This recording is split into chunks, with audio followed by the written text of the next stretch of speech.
śreṣṭhas, a respectable leader, must know what is the goal of life. śreṣṭha means actually the best person.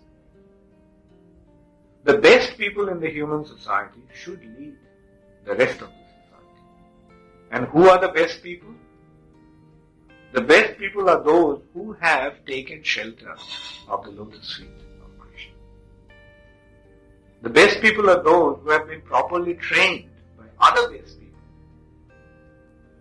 Therefore, the process actually is the disciplic succession. The process is to join the disciplic succession. The process is to join the community of śreṣṭhas. The community of the śreṣṭhas means the community of devotees.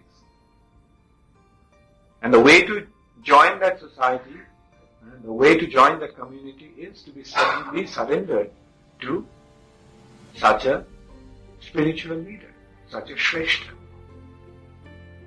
who himself is a student of another śreṣṭha.